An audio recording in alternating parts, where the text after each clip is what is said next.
My name is Ben Peterson.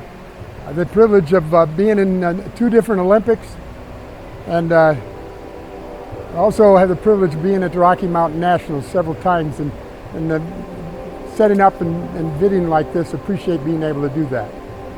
I'm going to answer today a question which is one of the most common questions asked of me by young wrestlers and coaches and dads, and that is this: how do you keep motivated? What motivated you to keep wrestling? And in the end, I'd have to say this: what motivated me to keep wrestling for 16 years? Because competitively, that's what I did. 4 years high school, 4 in college, and 8 more years for our national team. Why would I keep doing it? There's a lot of ways I could answer that. There's a lot of factors involved. I'm going to give you today the simplest, the most direct way that I know of in helping and coaching and answering that question. The first one, my handful, is going to be my little finger.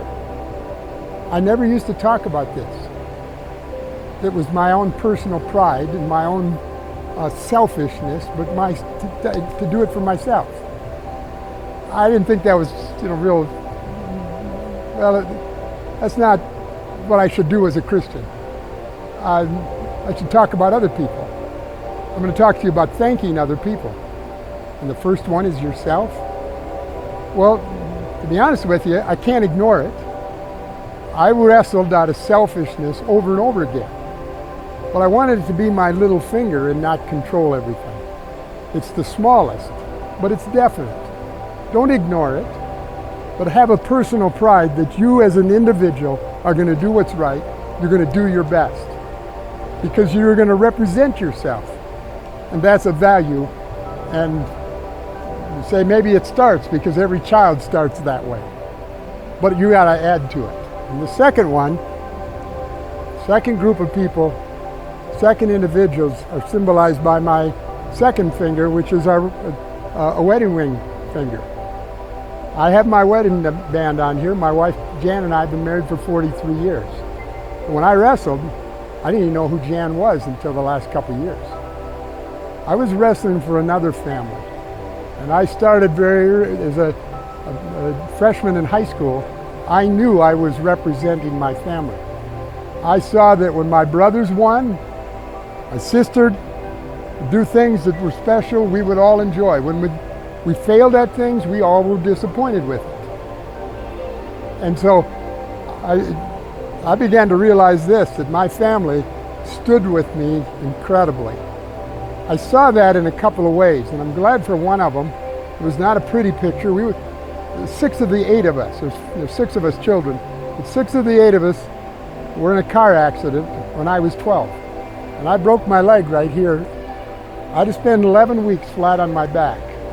My sister had 52 stitches in her face went through the windshield. No seat belts in our cars back in those days. And I found that my family stood behind me in that. Every day they were in my hospital room.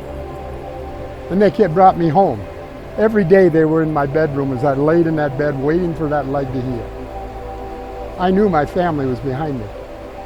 So when I got ready to go to a wrestling meet, got to a national team, and I was going to go to a training camp for a month and then head off to the World Championships or the Olympics, I knew that my family may be there to watch me, or they'd be back home to welcome me no matter what I did. I could lose everything, or I could win everything. They were always still going to be my family. No matter what your family is like, because every once in a while I'll have somebody come to me and say, "Oh Ben, I wish I had a family like yours." By the way, my family was not perfect. I tell some stories in my book, for example, some things that they weren't pretty. They were disappointing, even to this day. I did not talk about them for years. I find now they can be of value to people. No matter what your family is like, no matter how disappointing it might be, do this. Do all you can to build it. Don't tear it down. The third group is my middle finger. It's the big, it's your teammates, your friends.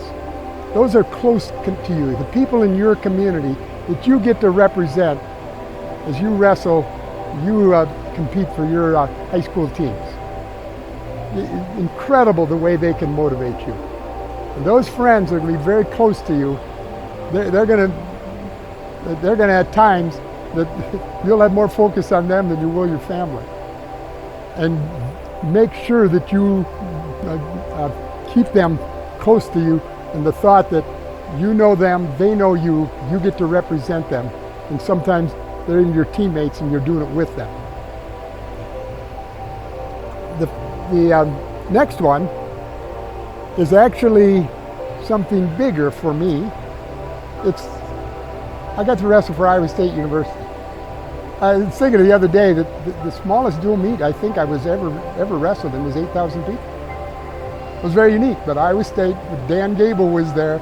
It was a sellout crowd in the Armory every time he wrestled.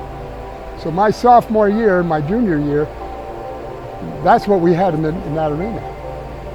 My senior year, they built a new Coliseum, and we got 10, 11,000 because we got a new heavyweight named Chris Taylor. There was a lot of glitz in wrestling for them. I won national championship myself. The team won national championships. It was a lot of fun. I knew only a few of those thousands of people.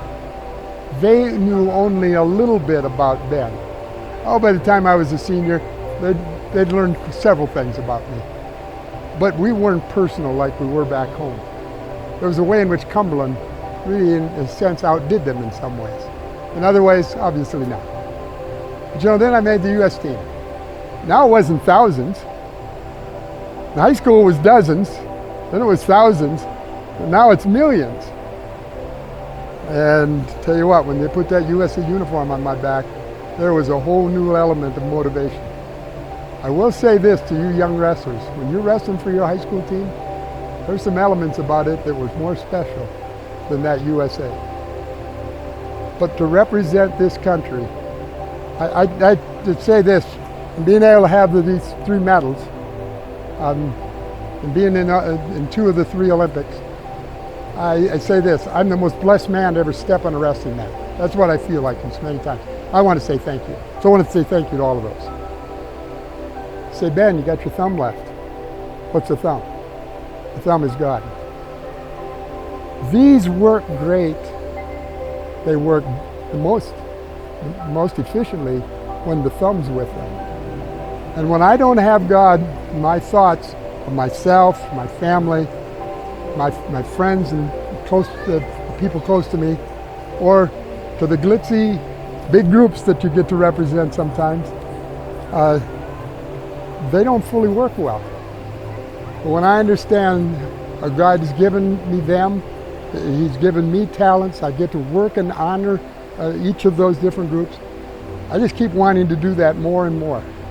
So in the end, I say this, the greatest motivation is to say thank you. And look at those 5 different groups and say thank you to them. Thank you till next time.